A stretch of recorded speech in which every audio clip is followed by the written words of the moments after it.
Some clarity in the women's standings after a weekend full of big matchups. On the men's side, chaos looms on the horizon as preseason underdogs sit atop the league table. Plus, teams were boosted by some of the best individual performances you will see this season and perhaps some foreshadowing for what's to come.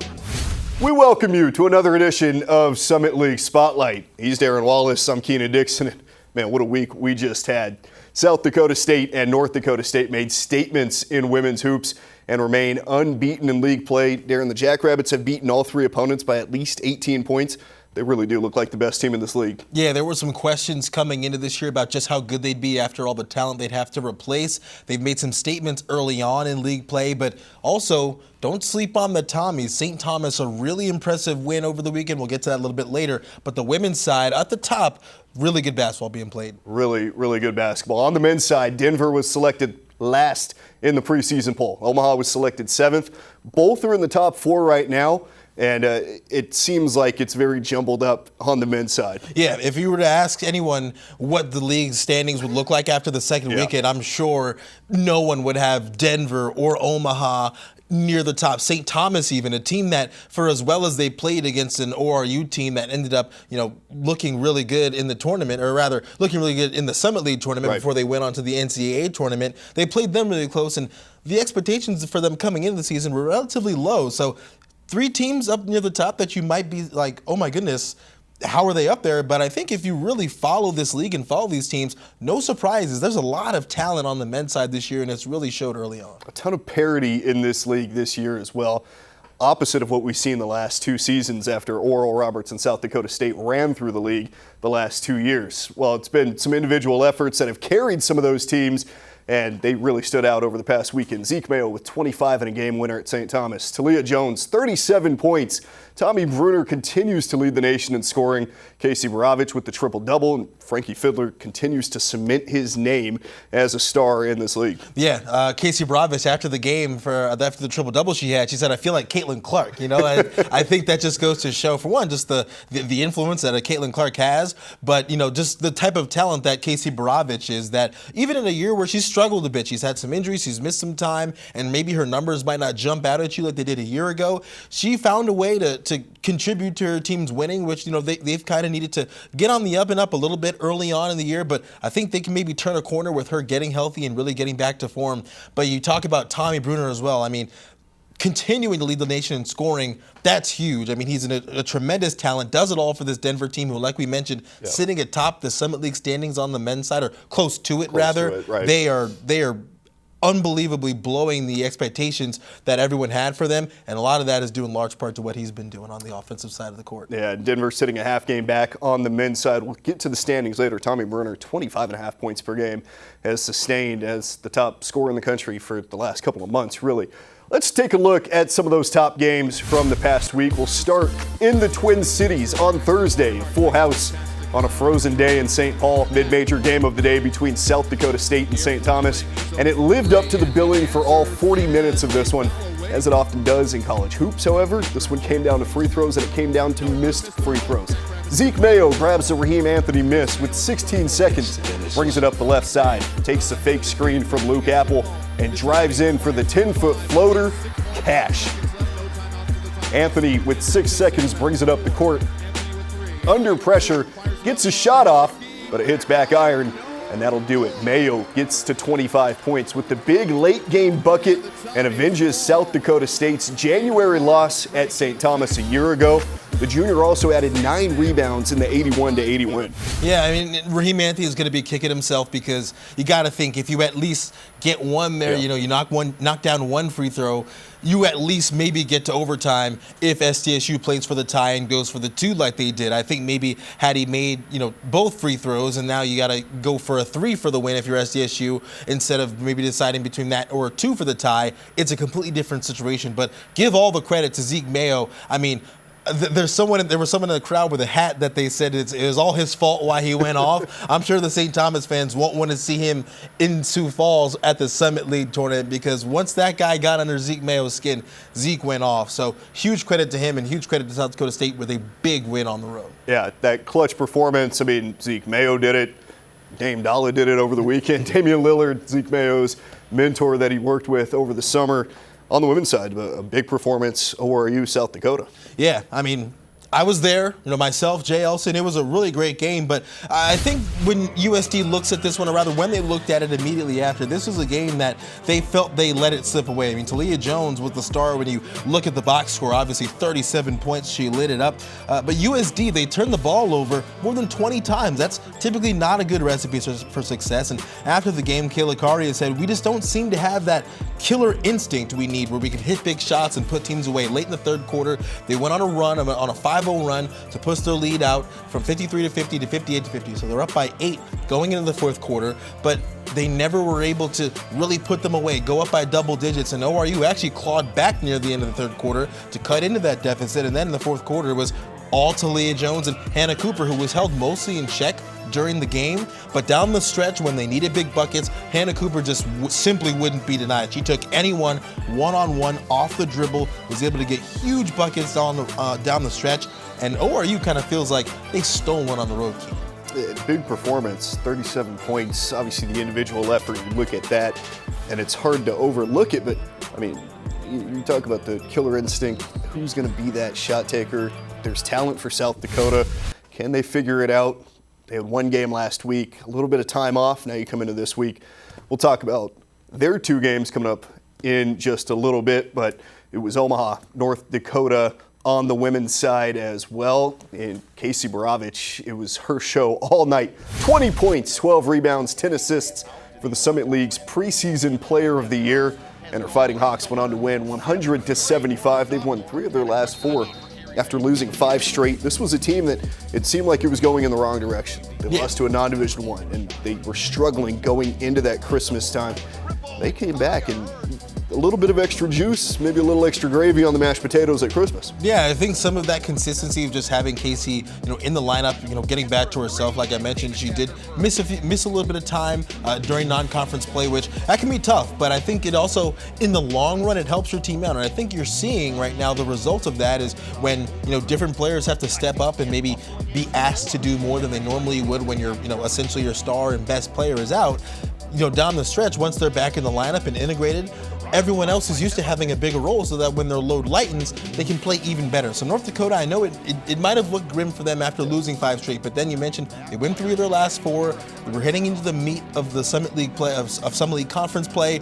North Dakota might not be a team that's as attractive on paper when you look at their stats and their box scores and whatnot, but when you have Casey Borovich, when you have that lead player, they can carry you a long way. So I wouldn't sleep on the Fighting Hawks just yet. They have a fun one this week against a high-powered Oral Roberts offense.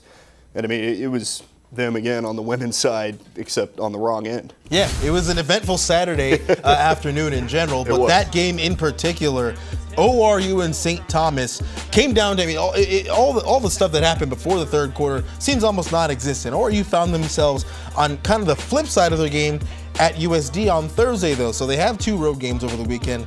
Oral Roberts led by 8 with a little over 3 minutes to go. It would take a big run by St. Thomas to make some magic happen. The thing is, though, they did exactly that. Kienan, Joe Langbin, Amber Scalia, and Jade Hill sparked the run that would make it a 66-64 ball game with 2:06 left.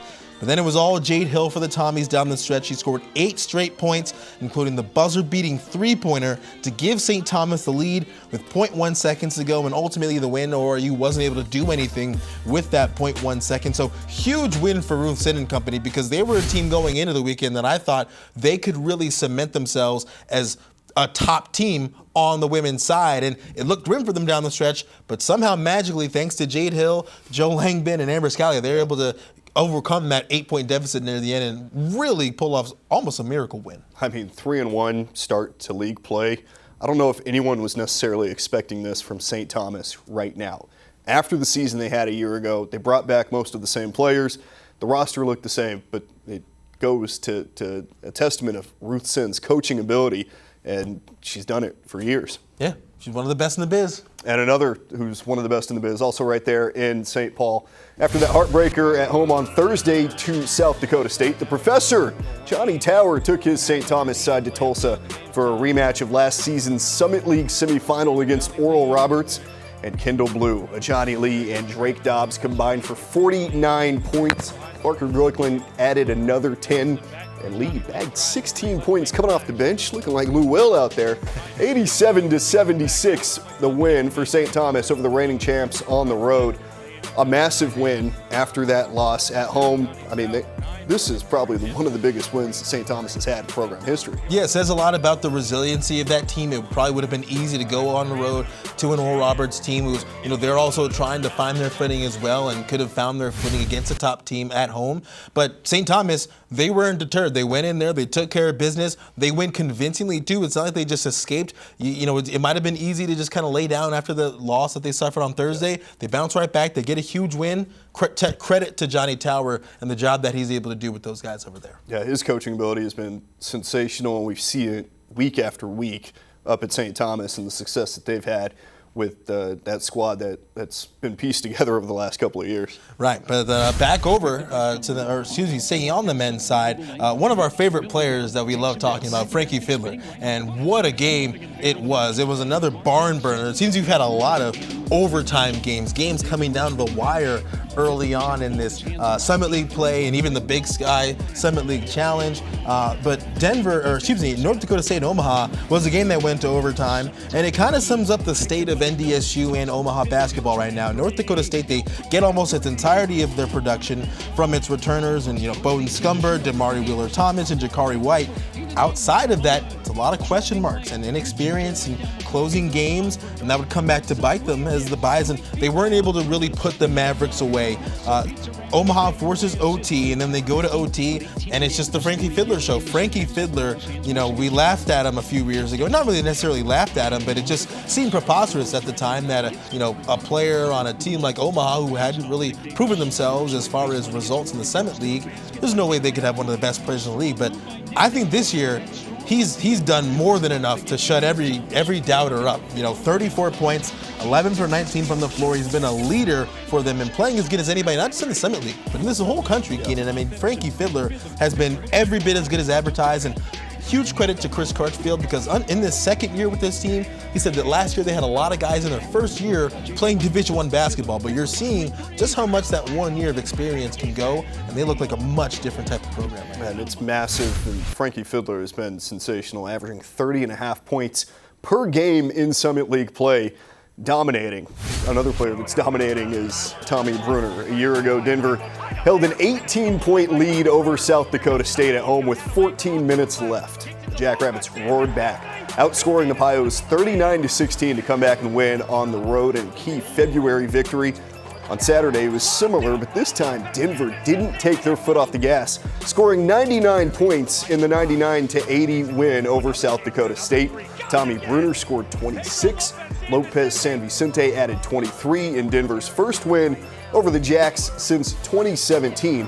Darron, just 7 turnovers for the Pioneers, the 9th time they've done that this season, finishing inside of single digits in turnovers, protecting the rock with the high-scoring offense is tough to do. I mean, what more can we say about Denver that hasn't been said? Tommy Bruner is one of the best scorers, if not, quite literally the best scorer in the country right now. And everyone else is stepping up. I mean, I think if it's not Tommy Bruner scoring 25 plus, you've got other guys finding areas to fit in. I think the addition of Jackson Brenchley is just really impressive to me because he's not going to always blow you away in the box score, because in this one it wasn't even him. Right. But I think he's just a glue guy. He's played in the Pac-12. He's played in big venues. He's played in huge high stakes games. Not to say that Denver has never, but I think adding that guy that's going to be a starter that's played in super high leverage games before just gives you that extra confidence. He plays good offense, he plays good defense, and Tommy Bruner right now playing as good as anybody in the country. This Denver team, I mean, to do what they did against South Dakota State, 99 points and less than 10 turnovers, I mean, that's almost perfect basketball right there. It's hard to beat, and it's been a pretty special performance. By the way, for San Vicente, 23 points is a career high for him.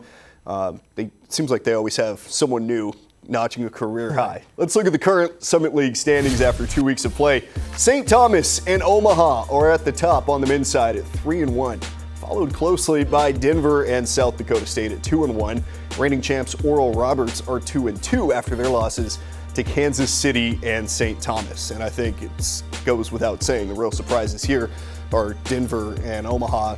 programs that were based on their preseason rankings buried coming into the season. Yeah, I mean, you had a team, you had a player in Frankie Fiddler who was able to make the all preseason team. Yeah. Outside of that, there were little to no expectations of this Omaha team. But you look at how they've started 3-1. You might see the overall record and think, oh well, how impressive are they doing? A year ago, I mean, they're pretty much already to their Summit League win total a year ago through just 4 games. That says a lot about the development of the players of that program. I mean, another player that's really impressed me besides Frankie Fiddler has been Markel Sutton. The way he's been playing has been a great addition to the way Frankie's been playing. You look at St. Thomas. We talk a lot about Johnny Tower, but Parker Bjorklund, he could have not played this year. He came back for another year. He had another year of eligibility. He decided to come back because he felt like they had some unfinished business. They lost to ORU last year in the semifinals, and he felt like they had, kind of left something out there, and he came back to really claim what he thinks is his. Oral Roberts kind of being there in the middle of the pack right now. I'm not going to say that they're going to stay there the rest of the way. They're just so talented, and they can score so much that can't rule anything out. But just the way things are shaking out on the men's side, it really is. It's anyone's ball game. I think when it all comes down to the Denny Sanford Premier Center in Sioux Falls, I'd hate to be someone with anything riding on picking one team to win, because right now, I mean, Kansas City's down there at 1-3, North Dakota's down there at 1-3 as well, South Dakota 1-2. And I wouldn't be surprised if any of them went on a run. So the men's side is truly all over the place right now. Yeah, and you talk about those individual performances. North Dakota got 30 points from B.J. Omot over the weekend as well. These are teams that can do something. And Kansas City lost in double overtime to North Dakota State in Kansas City on Thursday. There's a lot that's happening here. It's very early. Obviously, we're talking about it now because it's good basketball. On the women's side, South Dakota State and North Dakota State. Speaking of good basketball, they remain undefeated at 3-0 in league play. Oral Roberts and St. Thomas are tied in second, but we got some clarity over the weekend after some of those big results, including Oral Roberts and St. Thomas and South Dakota State. Yeah, I think a lot of people looked at that St. Thomas loss to South Dakota State and were just kind of saying, typical South Dakota State, they're going to run away with this thing. But great job by St. Thomas to bounce back. Like I mentioned earlier, they were down 8 points with 3 minutes and 7 seconds left to play. It's a tough deficit, especially when you're playing college ball. Fouls become an issue, and if teams can hit their free throws, an 8-point lead with just about 3 minutes left, that's almost game over right there. Right. But for St. Thomas to come back and rally the way they did says a lot about them, says a lot about what Ruth Sinn's able to do as a coach. Shout out to North Dakota State, because I think a lot of people kind of picked them middle of the pack. Wasn't really sure what we were going to get out of the Bison team this year, but huge credit to them to start off the way they did. They started this on the road at South Dakota, against a really good South Dakota team, and they blew the doors off of them. And since then, they've just been playing extremely good basketball. So a huge shout out to them. So yeah, the top of the women's standings, I think we're just going to see those kind of same 4 or 5 teams jockeying for position. But South Dakota, they're 1-2 now. They're sitting closer to the bottom. I would be shocked if they finish there. They're definitely going to go on a run at some point during conference play. Yeah, and it's a talented team that we saw played very well in non-conference play. Played some tough opponents, Michigan, Arizona, DePaul, but they have struggled to find their way here in league play. Again, it's very early. We'll see what happens. When we come back, Frankie Fiddler talks about his rise to Summit League stardom after another week of big performances.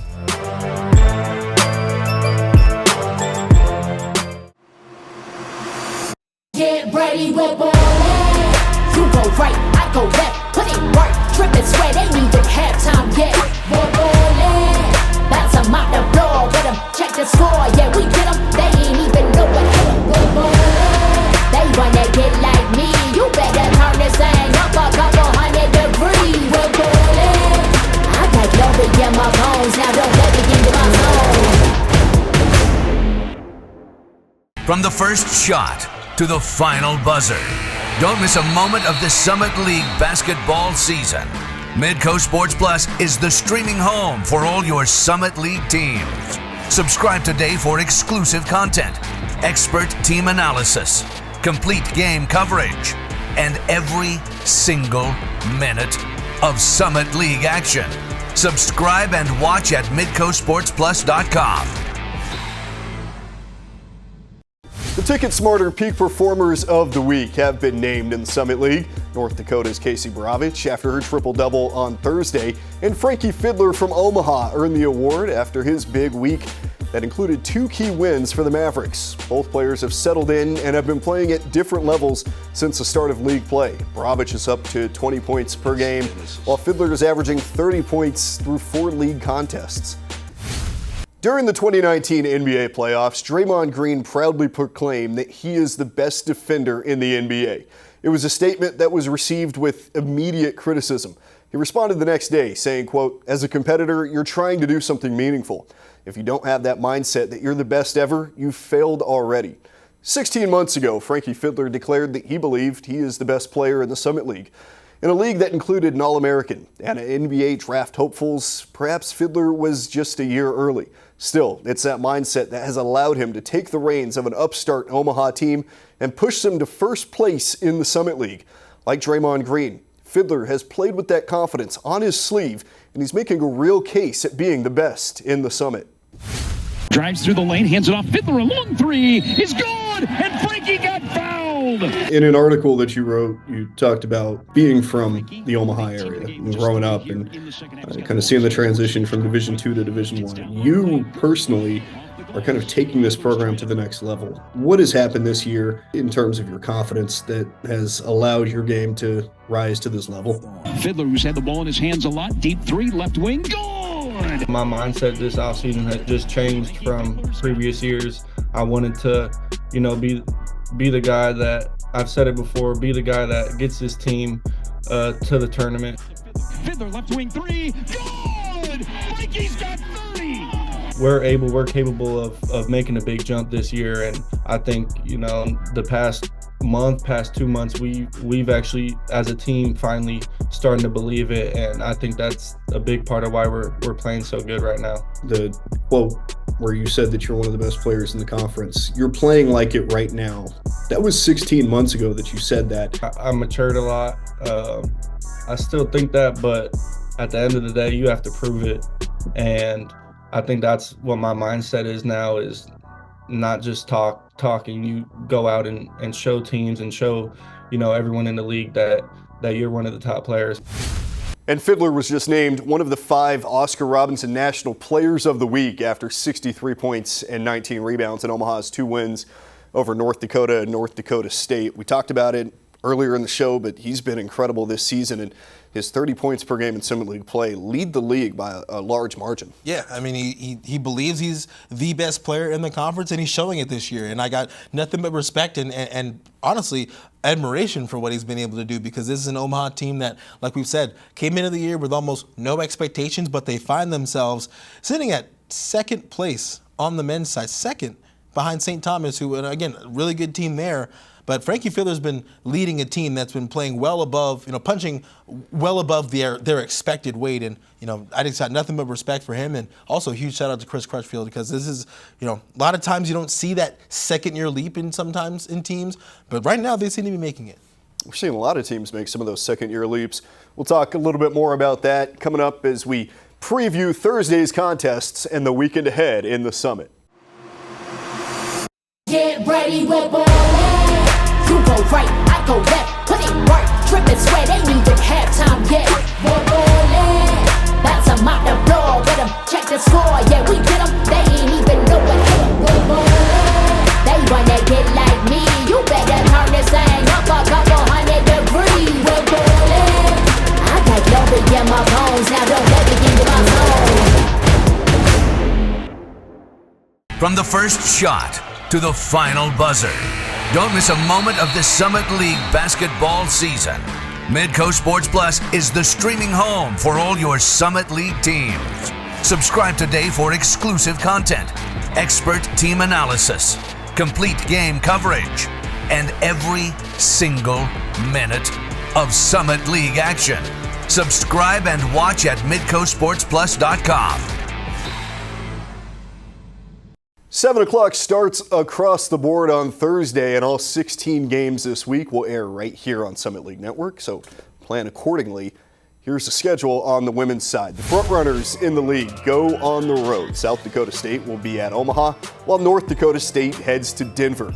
North Dakota and Oral Roberts should be a fun one between two explosive offenses. And South Dakota heads to St. Thomas as the Coyotes look to bounce back in the win column.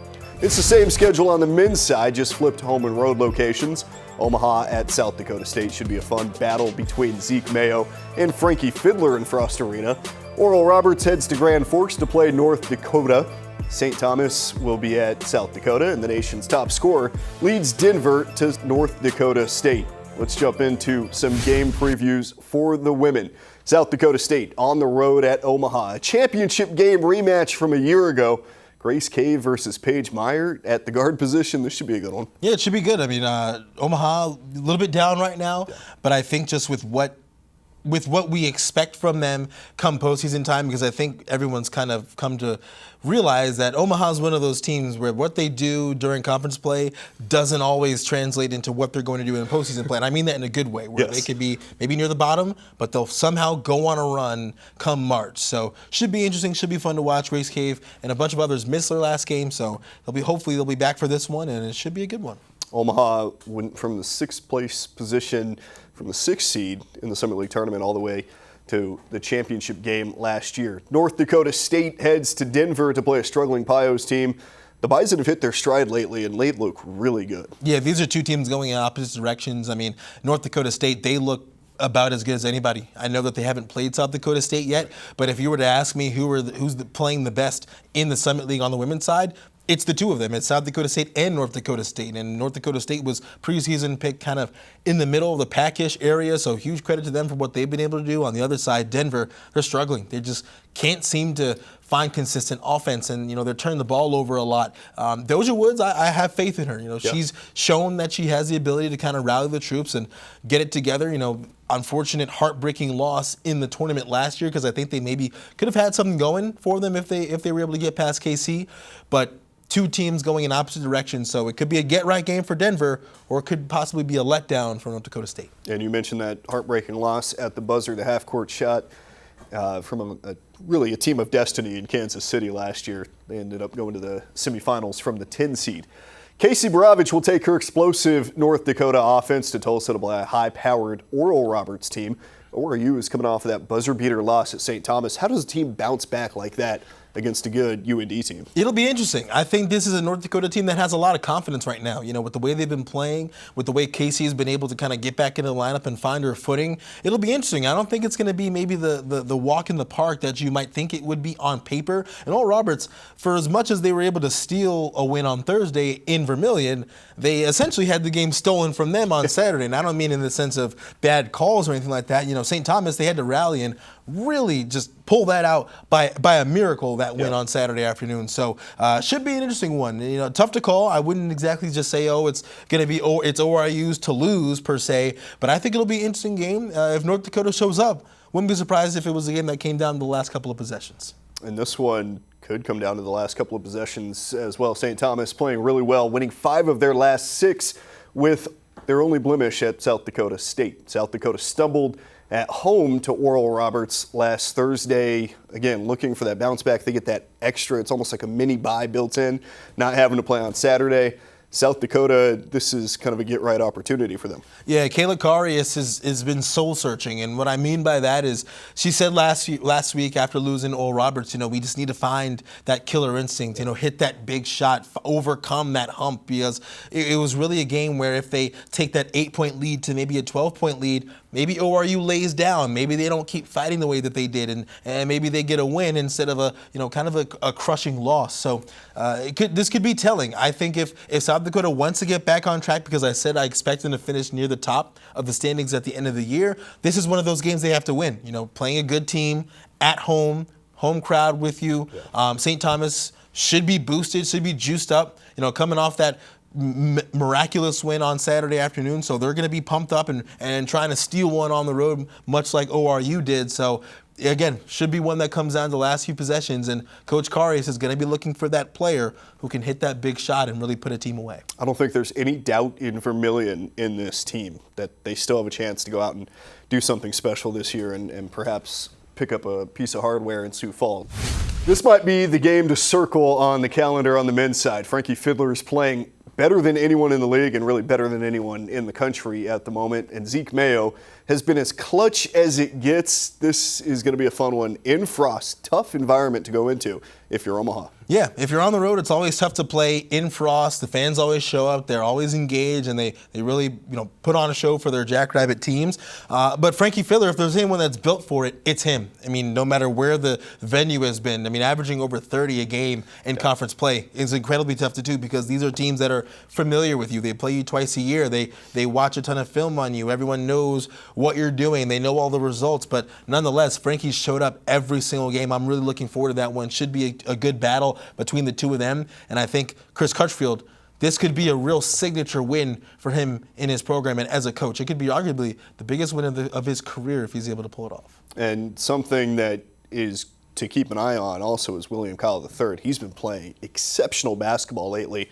10 for 11 from the field at Denver over the weekend. Even though they lost that game, he's been playing at a different level. Yeah, I mean, they played Montana State at home. Yeah. He went 9 for 9. Yeah. I think he hates missing right now, so that's typically a good thing if you're Hendo, and I'm sure he's been letting him know that, hey, whatever you're doing that's making you not miss shots, keep doing that. Yeah. High percentage shots. A lot of slam dunks from William Kyle III. Oral Roberts stumbled in a big way at home on Saturday to St. Thomas. They need to bounce back, but they have B.J. Omot and a very good North Dakota team that I think has some confidence with Omot and Trayson Eaglestaff. Yeah, Trey Eaglestaff and B.J. Omot are a dangerous backcourt duo, and I think that they're one of those types of backcourts where if they get going, it's tough to stop. Like, they're the type of guys that can both go for 20, 25 plus each if they both find their footing. The only problem is they haven't really had too many games where they've both been on. You know, there'll be a game where BJ's on and Trey's kind of off. Trey's on, BJ's kind of off. If they're able to put it together, don't be surprised if they can steal one. But Oral Roberts, they're going to be angry. They're going to be fired up. And the last thing I would want to face is an angry Kareem Thompson and Isaac McBride, because those are guys that have championship pedigree. They've been in these situations before. They've been near the top of the league, so they've tasted, what it's like to be, the top dog, the ones that are being hunted. The target's really big on their back right now. I expect them to answer the call. And Kareem Thompson, a guy who was one of the final 16 teams a couple of years ago. An ORU team. We're not talking about them as much as probably we should be today. That's because of their 2-2 standing right now, but this is an opportunity for them to get back into that win column and really stamp their name as, hey, we're still here. We're not going anywhere, right? Yeah. St. Thomas has found a different level. They're not going anywhere, and since league play has started, they continue to elevate their game. The only thing keeping them from unbeaten right now is a couple of missed free throws from Raheem Anthony down the stretch against South Dakota State. Yeah, St. Thomas is just one of those teams that you know that they're well coached, but I think you're also blown away by how talented they are. Like, they've just got, it seems like everyone who gets the ball on offense is able to create offense for themselves, is able to get a shot. And if they can't get a shot for themselves, they get a shot for their teammate. And then what also really impresses me is they play defense. Their point differential is tops in the Summit League for a reason. They score points, but they don't let the other team score points. Typically leads to a lot of wins. And like you said, the only reason they don't have 4 wins instead are 3-1 is because they literally lost at the wire. That's just how good they are. So St. Thomas, really fun to watch, really just sound team. And every time I watch them play, I'm very impressed. And South Dakota needs to figure something out, don't they? Yeah, South Dakota's been searching. This is a team that, Coach Peterson was excited about, the athleticism that they had coming in, and Caleb Stewart and Boston Holt have been able to light up the scoreboard. But similar to for North Dakota, between B.J. Omot and Trey Eaglestaff, it's kind of been a similar story for South Dakota, where they just can't get their guys to put it together on the same night. It's usually just one or the other, and something's got to give, but I have faith in Eric Peterson and what he's able to do, what he can do for that team. He's a good coach, and I'm sure he'll have his guys ready, and they'll be trying to not just find some answers, but I'm sure they'll get the answers they're looking for. It seems like South Dakota hasn't really been that same squad that they were really prior to the California trip when they played Bakersfield and Irvine and San Diego. Going 0-3 on that trip. Well, Tommy Bruner takes Denver to Fargo, and this will be a fun one at North Dakota State a pesky North Dakota State team that really doesn't seem to go away. They didn't last week against Kansas City in that double overtime victory. Multiple times it looked like it should have been over. Yeah, I mean, North Dakota State, like I mentioned earlier, struggling to close games, and that's the difference between veteran teams that have a lot of experience, that have been in those moments before, versus teams like North Dakota State, who they lose their best player in Grant Nelson, and now they're kind of soul searching. Who's going to step up? Who's going to fill that role? Those are big shoes to fill. We're talking about an NBA prospect that was on this team a year ago, and now he's gone. So trying to fill that void, it's going to be tough, right? But they need to find a way. They're not just getting blown out. It's not that they're just having no chance in these games. They've been in every game they've played in. It's just a matter of finding a way to close. But Denver, I mean, you talk about their lack of turnovers, or rather their lack of ability to turn the ball over. Going to be tough to beat a team like that because Denver scores a lot, but they take care of the ball. So this is going to be a game where North Dakota State, if they want to win, they're going to have to find a way to either turn Denver over or at least just limit them to under 75, 70 points, because Denver scores in bunches and they take care of the ball, and that's why they win so many games. And so much depth on this Denver squad. They shoot at such a high clip from the field and from three. And, when they get hot, they're really Dangerous hot, really hard to stop. Dangerous. All games this week will air on Summit League Network. Make sure you get your tickets now for the Summit League basketball tournament at thesummitleague.org/tickets. What a fun week this should be, Darron. A lot of really good games, good matchups, and I think we're going to start to see some separation between the cream of the crop in this league and the rest. You're about to get into the real meat of conference play. Last weekend, I think some questions were answered, but there's with all those answers come new questions. So it should be another really interesting week. I've enjoyed what we've seen so far, and I can't wait to see how it all shakes out. It's going to be a ton of fun. Stay with us. We'll be back next week for more Summit League Spotlight. Thanks for joining us.